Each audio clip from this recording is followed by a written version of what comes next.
ئەو موشەکەی رووسیا دژی ئۆکرانیا بەکاریهێنا چییە؟ توانای چەکە نوێەکەی رووسیا چییە و مەترسیەکانی چین؟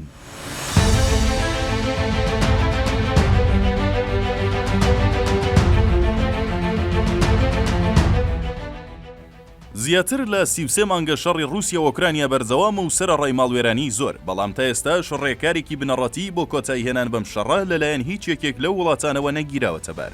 هەر لە درێژە شەڕەکەدا ئەمریکا بە بڕیاری جۆ بایدن سەرۆکۆماری وڵاتە ڕێگەی بە ئۆکرانیادا تا وەکو بە موشکی ئەمریکی هێرش بکاتە سەر چەندین ئامانجی دیاریکراو لە ناوخاکی رووسیا. ئۆکرانیا بێ درێغیکردن لە 19 تشرینی دووەمدا هێرشەکەی کردە سەر رووسیا و ڤڵادیمیر پوتینی هێندەی دیکە تووڕە کرد. پۆتین کە پێشتر هەڕەشەیەوەی کردبوو لە ئەگەری هێرشی ئۆکرانیا بۆ سەر رووسیا تەنانەت دەست بۆ بژاردەی چەکی ئەتۆمیش دەبات، 3 ڕۆژ دوای هێرشەکەی ئۆکرانیا و لە ڕۆژی 21 مانگەدا موشکێکی نوێی دژی ئۆکرانیا بەکارهێنا و شەڕەکەی بردە قۆناغێکی نوێ و مەترسیدارترەوە.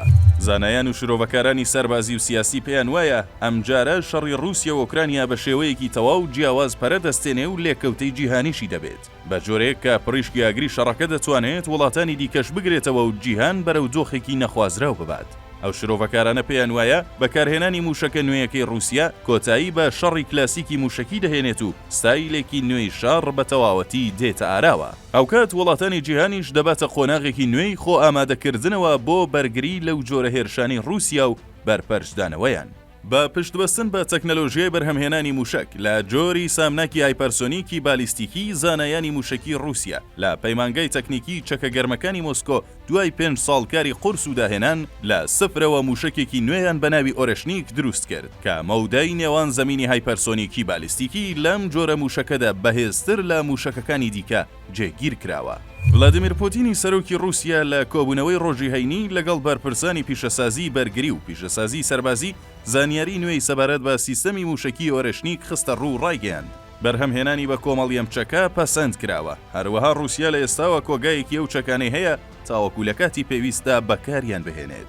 پوتین ئاماژەی بەوەش کردووە موشەکەکە بە کڵاوەی هایپەرسۆنیکی نائەتۆمی پۆشتە کراوە و سرە جەنگیەکانی بە خێرایی 2.5 بۆ 3 کیلۆمەتر لە چرکەیەکدا هێرشیان کردوتە سەر ئامانجەکان لە ئۆکرانیا. ئەم موشەکە کڵاوەی جەنگی جیاکەرەوەی هەیە، واتە دەتوانێت کڵاوەی جەنگی هەڵبگرێت و لە کاتی هێرشدا کڵاوەکە لی جیا ببێتەوە و بە خێرایی زیاتر لە ئامانجەکە بدات. ئەو گرتە ڤیدیۆیانەی لە ساتەوەختی هێرشی موشەکەکەدا لە شاری دنیپرۆ تۆمارکراون 6 کڵاوەی موشکی ئۆرشنیک بوون کە بەرەوزەوی کەوتنە خوارەوە، بەڵام هیچ تەقینەوەیەک ڕووی نەدا. شارەزایان پێیان وایە موشەکەکە بە تەقەمەنی تایبەت پۆشتە کرابێ و لە کاتی تەقینەوەیدا پارچاسن و تەقەمەنی دیکە بە دەوری خۆیدا فڕێ بدات. ئەم تەقەمەنیانەش دەتوانن قەبارەی جیاوازیان هەبێت و لە ڕاستیدا موشکێکی کانزاین کە ئامانجەکە لەناو دەبن.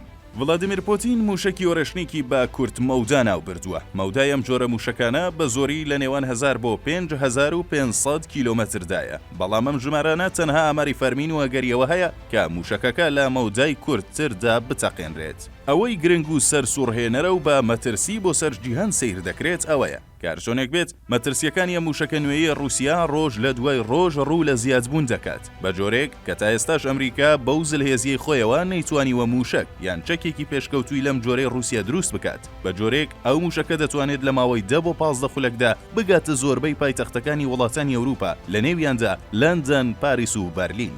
لە ئێستادا نیگەرانیەکان لەبارەی موشەکەی رووسیاوە بە شێوەیەکە کە گومان دەکرێت رووسیا پەرەی زیاتری بە توانای سەربازی و جەنگی خۆی دابێت و بە نهێنی و دوور لە چاوی وڵاتانی دیکە خەریکی ئامادەکاری بێت بۆ شەڕێکی گەورەتر لە ناوچەکەدا.